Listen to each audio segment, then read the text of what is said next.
Timu ya taifa ya Uingereza wameibiwa. Ndio.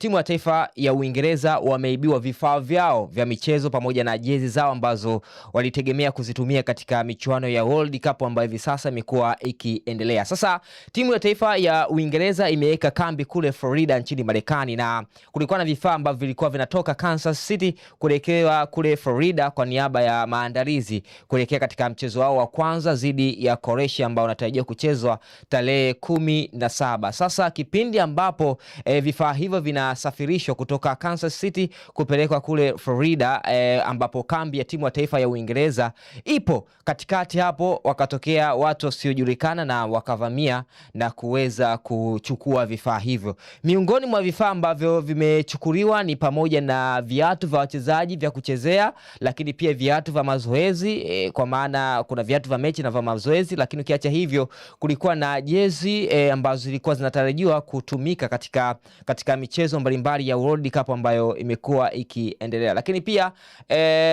vifaa vingine ni pia ni sare pia za mazoezi ambazo zilikuwa zinategemewa kufika kwa niaba ya maandalizi kuelekea katika mchezo wao dhidi ya Croatia. Ukiacha hivyo vitu vingine ni vitu vya kiufundi ambavyo mwalimu atavitumia katika maandalizi yake kuelekea katika michezo hii ambayo hivi sasa imekuwa ikiendelea. Tukiacha mambo mengi ambayo hivi sasa yamekuwa yakiendelea nchini Marekani, banning ya watu mbalimbali, tumeshuhudia mwamuzi yule Umar Atan ameshindwa kuingia nchini Marekani kutokana na sababu ambazo ziko. Ukiacha hivyo, sasa hivi limeibuka hili, kwa maana timu ya taifa ya Uingereza wao vifaa vyao ambavyo vitatumika kwenye maandalizi vimeibiwa.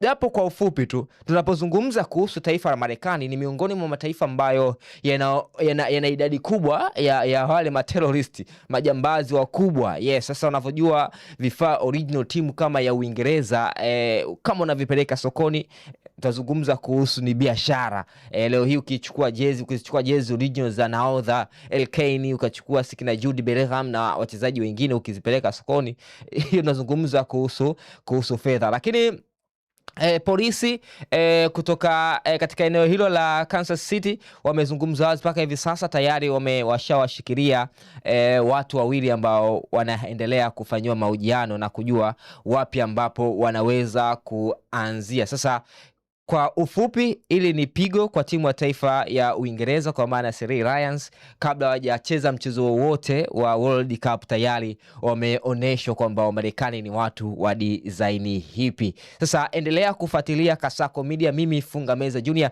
nitakuwa nakupitisha kwenye kila ambacho kinakuwa kinatokea katika World Cup ambayo imekuwa ikiendelea hivi sasa. Nifuate pia kupitia mitandao yangu mbalimbali kama Funga Meza _JR. Tutapiga story nyingi, nenda kule Instagram, Facebook pamoja na Twitter, andika hivyo, tutazungumza vitu vingi. In short ni kwamba timu ya taifa ya Uingereza the Sir Lions wameibiwa.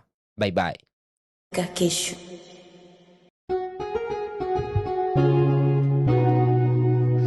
Kasako Media tunaangazia maisha, tunaandika kesho.